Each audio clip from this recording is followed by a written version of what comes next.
কি হয়েছে বলেন দেন দেখে। 24 সালের মাটি দিয়েছে আমাকে 2025 সালের আইসি 24 সালের মাটিতে ঢালাই দিয়েছে। আমরা ঢালাই শুরু করি, তারপর টের পাই যে সব হলো 24 সালের মাটি, কিন্তু 9 মাস আগের মাটি। কে দিছে? ওই রডের দোকানদার হলো আলিম, বুধাটা বাজারে আলিম। আপনার বাড়ি? এখন স্বামী নেই। এখন কি ছাদ ঢালাই শেষ হয়ে গেছে? না, শেষ হয়নি, বিমগুলো ঢালা শেষ হয়েছে, আমরা টের পাইছি। বিমগুলো সব এই যে মাটির ডেট কোথায় দেখি? এই যে ডেট, এই ডেট 24, এই ডেট 2024 সাল না? অক্টোবর কত মাস আগের মাটি? একটা মাটির 1 মাস ডেট কাটে। আমি এসে দেখলাম যে মাটি সব ড্যাম হচ্ছে, সব ভেতরে ড্যাম। ড্যাম এখন বেরোচ্ছে, দোলা বেরোচ্ছে। আপনারা এই যে ড্যাম দেখি তা তখন দেখেননি খেয়াল করে? ভাই আমরা তো উপরে বিমি কাজ করতেছি, দেখা যাচ্ছে আমরা একের পর এক যখন মিক্সার আসছে আমি জোর করতেছি ঢালাই মেশিন লাগে রে, তুই মিক্সার হইতি না কেন, ভালো মায়া হইতি না কেন? এবার ওরা বলছি ভাই আমরা কি করবো, আমাকে কি করার রয়েছে? তারপর আমি বলে বস্তা নেই, যদি একটা বস্তার ডেট দেখি কি অবস্থা। তারপর দেখি যে 24 সালের মাটি। মাটি কি আপনি কিনছিলেন? হ্যাঁ আমি কিনেছি, আমার আব্বার পাঠাই দিয়েছিলাম। আমার আব্বা বৃদ্ধ মানুষ, আব্বার পাঠাই দিয়েছি। আমি একটা মহিলা মানুষ, সব জায়গায় তো যাওয়া সম্ভব হয় না। আমি আব্বার দিয়ে টাকা দিয়ে পাঠাই দিছি আজকে সকালে। কোথা থেকে কিনছেন মাটি?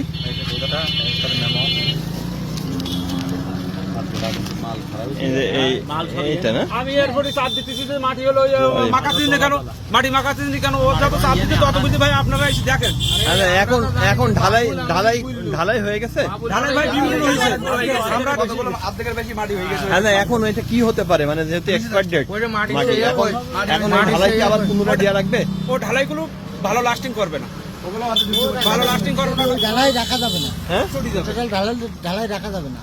এই ঢালাই রাখা যাবে না, তাহলে তো এটা অনেক টাকা ক্ষতি হয়ে যাবে। অনেক টাকা ক্ষতিগ্রস্ত। তাহলে ওই রড আপনি একটু কথা বলেন, ঘটনা কি একটু বলেন দিন। ঘটনা আমি ধর মাটি লাগবে আমার, আমি হচ্ছে দোকানদারের আমার আব্বার পাঠাই দিছি যে মাটিগুলো আমার একটু ঠিক করিয়ে নিয়ে যাও। এরা আব্বাকে ঠিক করে চুক্তিবার্তা করিয়ে এসে টাকা পয়সা দিয়ে এসে মাটি এনেছে, কাজ করতে গিয়ে দেখে সব ডেট এক্সপায়ার মাল। পাম্পের ঘরের পাশে গোডাউনের ভিতরে সবাই ডেট এক্সপায়ার। কত বস্তা মাটি নিচ্ছেন আপনারা? 70 বস্তা নিয়েছি। 70 বস্তা মাটি কত করে কিনছেন? 548 টাকা। 548 টাকা করে আজকে 70 বস্তা নিয়ে আসছেন। এই 70 বস্তার মধ্যে এখন অবশিষ্ট আছে কয় বস্তা? এখন এখানে ডেট এক্সপায়ারের মাল আছে। ও, এখানে এখনো ডেট এক্সপায়ারের মাল আছে না? এগুলো সব 2024 সালে, এই যে দেখেন এইগুলা সব 24 সালের মাল না? সবাই ফেলা রেখে দিয়েছে। আচ্ছা, তাহলে এখনো 70 বস্তার মধ্যে কয় বস্তার মতো ব্যবহার করা হয়েছে? অলরেডি 22 বস্তা না কত? না, 28 বস্তার মতন ব্যবহার করা। 28 বস্তা। তার ভিতরে 23 কান ব্যবহার করা পড়েছে আপনার হলো 24 সালের মাটি। আচ্ছা, এখন ওই যে মিস্ত্রি, আচ্ছা শোনেন, আমি মাটি খোলার পর মাটি আমি তো উপরে কাজ করতেছি, মাটি এইছে ভ্যানে একের পর এক মাটি এইছে, উপরে কাজ করতেছি, মায়া হইতে না মশলা আমি বলতে মিক্সার দে এটা বলতে ভাই আমি তো যথেষ্ট মিক্সার দিতেছি, কিন্তু মাটি আমি পাচ্ছি না। মশলা বানালে তো একটা ভালো বোঝা যায় যে মশলাটা ওকে আছে। তারপর আমি বলে একটা বস্তা উঠে নিয়ে আমি চেক করে দেখি, তারপরে একজন এসে দেখে তো 24 সালের মাটি। আচ্ছা, এখন ওনার যে ঢালাই যদি বাদ দিতে হয় তাহলে কি ওই রড সহ বাদ দিতে হবে নাকি এমনি? না, রড ওই মাল সব ঝেড়ে ফেলে দিতে হবে। এই ক্ষতিপূরণ দেবে কে? ক্ষতিপূরণ তো অবশ্যই কত টাকার মতো ক্ষতি হতে পারে আপনি মিস্ত্রি হিসাবে বলেন দেখি? মানে ওর তো খাওয়াগুলো কাজে লাগবে না, খাওয়াটা কিছু কাজে লাগবে, সব কাজে লাগবে, সব বাচ্চা। তাহলে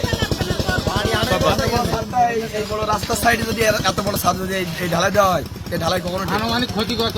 এই যে সকালে 2 লাখ টাকার ক্ষতি। এই রড এই সিমেন্ট মাটি বালি খোয়া যেগুলো আছে সবগুলো নষ্ট হয়ে যাবে। মিস্ত্রি খরচ 20 জন লোক এসে 20 জন লোক কাজ করবে। এই মাল কিসের আবার? এখন আবার চেঞ্জ করে নিয়েছে, এখন পাঠাইছে ঘরের থেকে। কয় বস্তা মাটি বলো? আবার পাঠাই দিছে? কে পাঠাইছে? কয় বস্তা ভ্যানে? 15 বস্তা 15 বস্তা আবার পাঠাই দিছে না? এটা 25 সালের মাটি। এবার 25 সালে মাটি দিয়েছে, এখন এগুলো সব ওইটুকু মাটি দিয়েছে। এটা 25 সালের মাটি। এটা 25 সালের না? হ্যাঁ, ক্ষতি দাঁড়াবে 1 লাখ টাকা। 1 লাখ টাকা দাম যায় এভারেজ, আর এখন ওই কমপ্লিট করতে গেলে 1 লাখ টাকা ক্ষতি দাঁড়াবে। ভাই জানেন না, আমার স্বামী নেই, আমার দুটো মেয়ের পরে এটা করতেছি আমি। আমার কত গার্মেন্টসের কষ্ট করে এই টাকাই নিতে এই করতেছি, আর তুই আমার এই ক্ষতি করলি কেন? আমি তো তোর কাছে বাকি রাখিনি, আমার এই ক্ষতিটা কেন করলো ভাই? আমি তোমাদের কাছে এই বিষয়টা তার রেকর্ড ঠিক করি। আমার দুটো বাচ্চা গার্মেন্টসে কষ্ট করে তো এই টাকা দিতেছে, তা আমার 3টে মেয়ে সন্তান আমার ঠিক আছে, এই বাড়ি না? সুস্থ বিচার যেভাবে হয় সেভাবে করলে আর সুস্থ বিচার চাই।